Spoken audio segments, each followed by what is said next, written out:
Hey everyone, it's Shelby here. Welcome back to A Little Literary Love. I'm glad you're with me because today I'm going to be talking about all the books that I'm wanting to read for the Trans Rights Readathon. I'm super excited about it and I will give you all the information about it. But before we do, please, if you enjoy this video, make sure you're hitting that thumbs up button and also subscribe to my channel if you haven't already. If you enjoy my content and you like being here with me, thank you. I appreciate it. I post videos every Thursday and Sunday.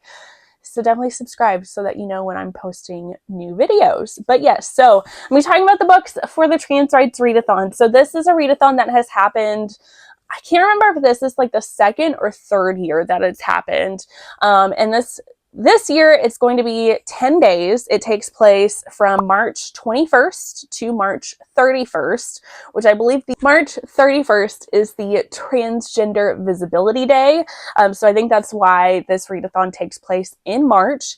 I will leave a link down below to the Instagram account for this readathon because they are posting quite frequently a bunch of different recommendations for all the prompts that they have for this. There's also a story graph challenge, which again, I will link that down below if you'd like to check it out and join the readathon.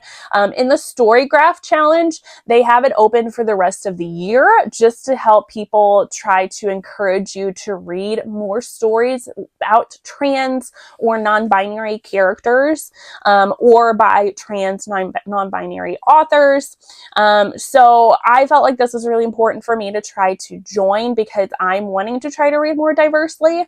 And I have noticed in my diverse reading, I've mostly been focusing on more like people of color or like from nationalities or cultures that are different from my own, but I have not necessarily been focusing as much on LGBTQ, which I would like to. So I mean, I've joined like a sapphic reading challenge, so I felt like this would be a good job to, or a good way for me to read more stories about trans characters, because I honestly feel like I have not read a ton of stories with non-binary, agender, two-spirit or trans characters, and I need to. So perfect opportunity to do this. So with this readathon, there are 5 main prompts that you have to complete, and then there are a ton of bonus prompts. I think there's like 20 or more bonus prompts that you can do, which is why I think they have this open till the rest of the year, so you can keep kind of going through and trying to complete all these different challenges. So I'll be going through 5 of the 5 main prompts that I'm trying to read for, and then I have a few books on here that I feel like are going to be bonus for if I end up reading all of the main prompts and I have some more time, because this is 10 days long.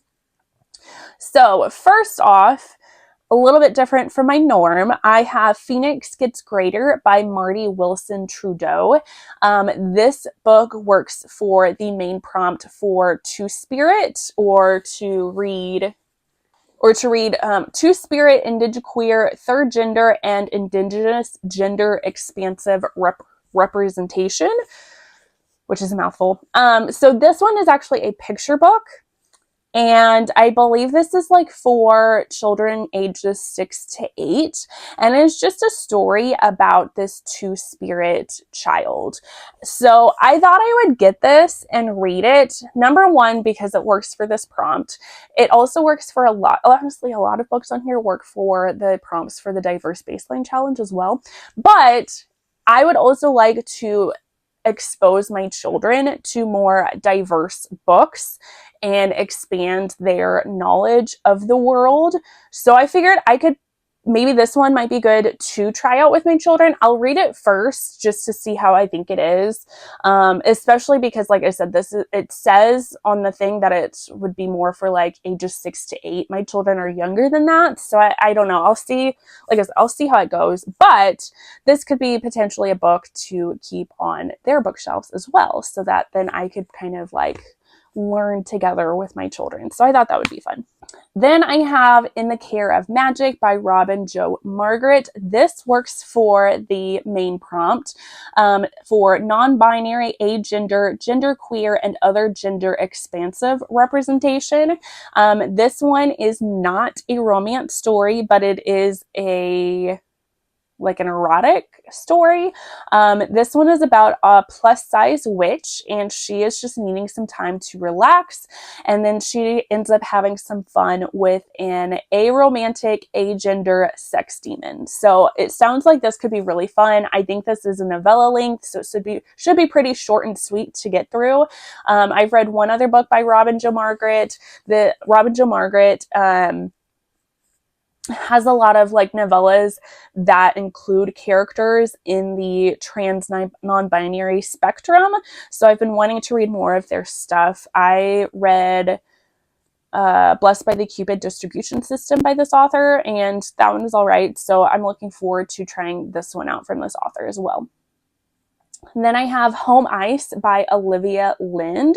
This one works for the main prompt for trans femme or trans woman representation. This one is a hockey romance, and they are next door neighbors, and she is also the assistant athletic trainer for his team. He is a hockey player.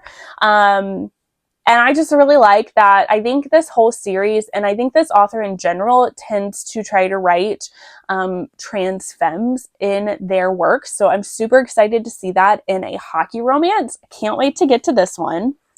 Then I have Black on Both Sides by C. Riley Snorton. This one I think will work for intersectional trans plus representation outside your own experience.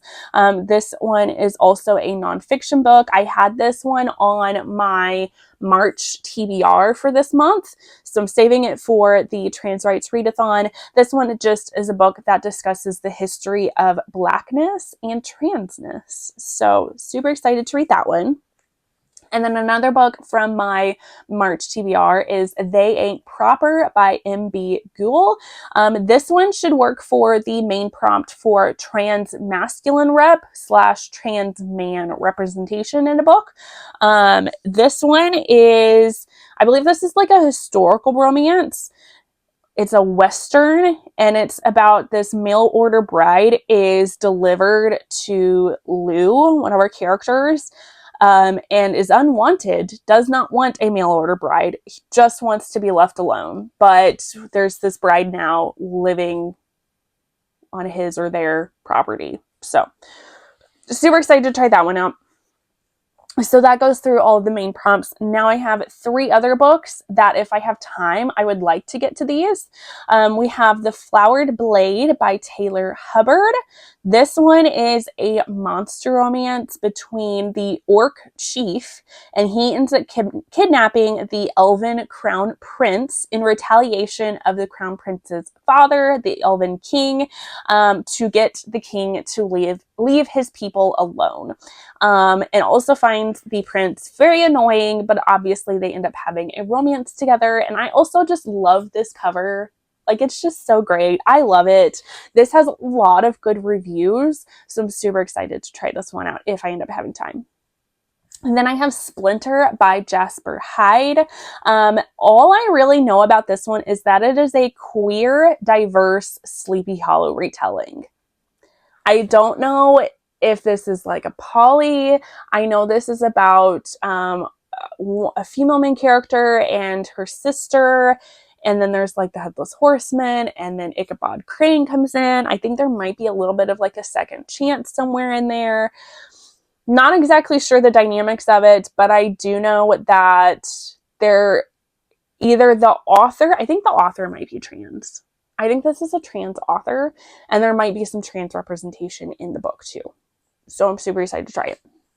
And then the last book that I have, that if I get to it, I would love to read it, but if not, I'll read it at some point because I really want to read more of this author's work, and that is Space for Growth by Emily Antoinette. This is actually the 3rd book of a series. I have not read the other books of the series, so that might be why I might not end up getting to this one during the readathon, because I do want to read the other books of the series as well. I think you can still read this one as a standalone, but I just feel like I might enjoy it a little bit more if I read the other books first. Anyway, this one is a male non-binary alien romance between a human who ends up accidentally getting kidnapped by alien pirates after a one-night stand gone wrong. And I just think that sounds so fun. I'm super excited to read it. So that is going to be my TBR for the Trans Rights Readathon. I am hoping to potentially do a little bit of like a vlog at some point during the readathon, so stay tuned for that. If you have any book recs for me of books that have trans rep in them, please let me know in a comment down below, because I definitely need to expand my horizons with this and read more of trans and non-binary representation in my books. So I greatly appreciate it if you do have recs for me. Otherwise, you should see a couple things popping up here about subscribing to my channel and checking out more info from me and more videos from me. So definitely click those if you would like. Otherwise, that is going to be it for this video, and I will see you all in the next one. Bye, guys.